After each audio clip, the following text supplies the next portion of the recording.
Hello प्यारे विद्यार्थियों, बहुत बहुत स्वागत है। एसएससी सीएचएसएल 2022 का एग्जामिनेशन जिन्होंने भी दिया था उनके लिए ऑप्शन मतलब प्रेफरेंस फॉर्म जो है वो ओपन हो चुका है। तो आप सभी लोग प्रेफरेंस फॉर्म कैसे भरना है ये इस वीडियो में हम लोग डिटेल में देखेंगे कि आपको प्रेफरेंस फॉर्म किस तरीके से फिल करना है। गलती नहीं करनी है, आपको चूज़ कर लेना है। पहले आप जो क्या क्या कैसे चीज़ें भरनी है वो देखते हैं।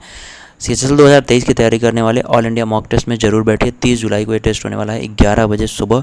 तो सभी लोग अपनी तैयारी बेहतरीन करने के लिए, अपनी तैयारी को जांचने के लिए और अपनी तैयारी एक प्रॉपर वे में हो रही है कि नहीं हो रही है उस चीज़ को देखने के लिए इसमें ज्वाइन कर सकते हैं। 30 जुलाई 11 बजे सुबह, ठीक है। डिस्क्रिप्शन में लिंक होगा, वहाँ से आप ज्वाइन कर लीजिए। तो आइए देखते हैं कि प्रेफरेंस फॉर्म किस तरीके से फिल करना है। तो डियर स्टूडेंट, यहाँ पे हम लोग जाते हैं एसएससी की जो साइट है वहाँ पे आपको दिखाई देता है staff selection commission combined higher secondary level का जो है। यहाँ पे सबसे पहले आपको जो फॉर्म आएगा, चूँकि ये भेजना नहीं है, ऑनलाइन ही फिल करना है।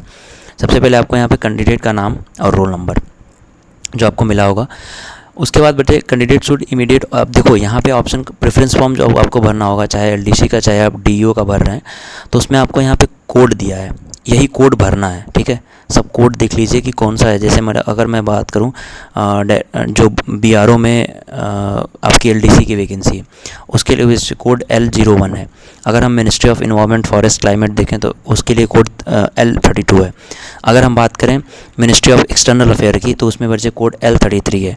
मिनिस्ट्री ऑफ होम अफेयर्स की बात करें तो L35 है। मैंने जब अभी वैकेंसी आपको दिखाई तो उस वैकेंसी में आपको मैंने पूरा जिक्र किया हुआ है कि कौन सा आपके लिए अच्छा है, कौन सा डिपार्टमेंट में आप फेल कर सकते हो।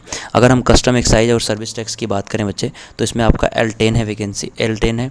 और आपका मिनिस्ट्री ऑफ हाउसिंग अफेयर में L36 है। तो इसी तरीके का पूरा कोड आपको दे रखा है, जिस मिनिस्ट्री में आपको भरना है वहाँ पे आप कोड अप्लाई कर सकते हो।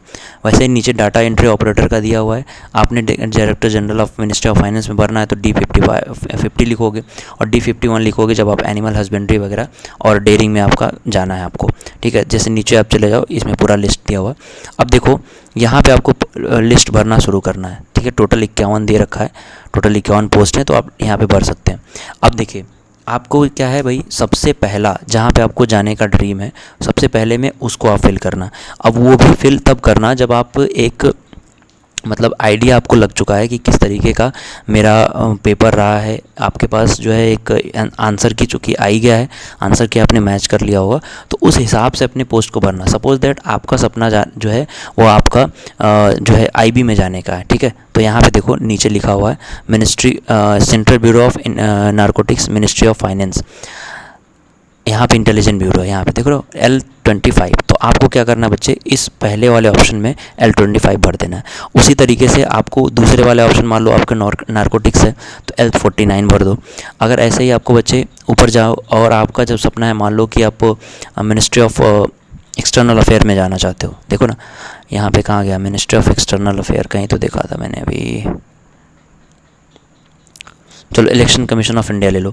अगर आप इलेक्शन कमीशन ऑफ इंडिया में जाना चाहते हो तो आप यहाँ पे तुरंत अगला जो है वो इलेक्शन कमीशन भर दो।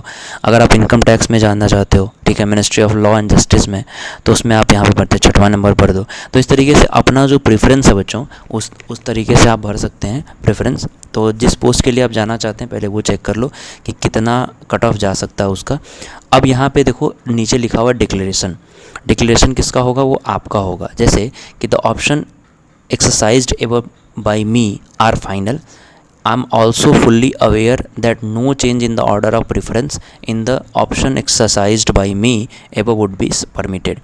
यानी आपको ये क्लियर करना है, सबसे पहले आपको ये क्लियर करना है कि आप जो है जो भी फॉर्म भर रहे हैं उस फॉर्म में आपने कोई भी गलती नहीं की है। आपने जो प्रेफरेंस दिया है वो आपने सोच समझ के, और उसमें बाद में कोई चेंज नहीं होने वाला है। जैसे दूसरा क्या लिखा, while giving preference for the post of LDC in BRO I have gone through the recruitment physical standard, physical efficiency test, medical standard for the post of lower division clerk in BRO available in annexure 16, ठीक है। जैसे यहाँ पे ये चीज़ कह रहा है, मैंने पहले भी कहा था कि आप लोग जब भी पोस्ट प्रेफरेंस भरो तो जिस पोस्ट के लिए आप जा रहे हो, जो पोस्ट आप पहले नंबर पर भर रहे हो, उस पोस्ट के बारे में फुल्ली डिटेल ज़रूर पढ़ लेना, क्योंकि डिटेल पढ़े बिना अगर आप उस पोस्ट के लिए जाते हो तो डियर स्टूडेंट आपके लिए रिस्की होगा। हो सकता है कि आप उस पोस्ट के लिए एलिजिबल ना हो और आपने उस पोस्ट को प्रेफरेंस में भर दिया, तो ऐसा नहीं है कि आपको उस प्रेफरेंस के अलावा कोई और मिलेगा, ठीक है। तो इस तरह से आप पहले अपने आप को अवेयर कर लेना कि जिसमें आपको जाना है वो पोस्ट प्रेफरेंस भरने से पहले आप उस पोस्ट के बारे में पूरी तरह से जानकारी हासिल कर लेना, ठीक है। चलो, अब जैसे BRO का अलग मेडिकल टेस्ट हो रहा है, BRO अलग मेडिकल स्टैंडर्ड है, तो अगर उस मेडिकल स्टैंडर्ड में जो एनेक्चर 16 में दिया है, अगर आप फिट नहीं बैठते हैं तो कोई बात नहीं, आप उसको छोड़ दो, दूसरा प्रेफरेंस भर दो। आई have gone through the eligibility criteria in respect of education qualification, age, caste, category certificate, PW, BDS certificate, etc. As prescribed in the notice of examination, यानी कि इसमें आप डिक्लेरेशन भी ये भी देंगे कि हमने जो फॉर्म भरा है वो फॉर्म इंस्टेंट सभी एजुकेशन क्वालिफिकेशन को ध्यान में रख के भरा है, हमारी एज भी सही है जो हमने दिया है, हमारी कास्ट जो सर्टिफिकेट जो हम देंगे वो भी हमारा सही है। ये सभी डिक्लेरेशन आप भरोगे, ठीक है। लास्ट ऑप्शन है, I understand that all claim my candidature after the such rejection will not be considered and also be the commission would not entertain any representation submitted through the email, post or fax etc against such rejection। यानी अगर इसमें ये लिखा गया है कि अगर अब मैं रिजेक्ट हो जाता हूँ तो इसमें कमीशन मुझे अलग से इसकी सूचना नहीं देगी। ऐसा नहीं है कि मुझे कमीशन या तो मेल करे, पोस्ट करे, फैक्स करे, इसके लिए कमीशन बाध्य नहीं है। ये मैं डिक्लेरेशन कर रहा हूँ, कमीशन को इसके लिए बाध्य नहीं किया जाता, ठीक है। अब बच्चे यहाँ पे आप सिग्नेचर कर देंगे, नाम लिख देंगे और डेट लिख देंगे। It is a sample form. अब ये क्या है, मैंने आपको सैम्पल फॉर्म दिखाया जो कि SSC ने दिया है। इसी तरीके का फॉर्म आपको फिल करना है, ऑनलाइन करना है, ये ऑफलाइन है। जैसे इस जो दिया है वो ऑफलाइन दिया, लेकिन आपको ऑनलाइन भरना है, आपको ऑफलाइन नहीं भरना है, ठीक है।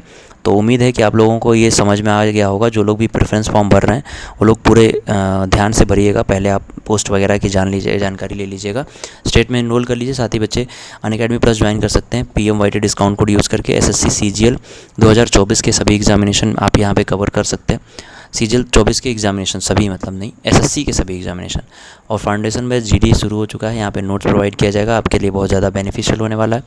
तो thank you so much dear student, bye bye, take care, अपना ध्यान रखिए, पढ़ाई करते रहिए और बिना इधर उधर की बातें किए या फिर बिना इधर उधर की बातें सोचे। हमें कोई हेल्प चाहिए आपको तो हम लोग हैं, आप लोग हमारी हेल्प ले सकते हैं। Thank you so much, bye bye.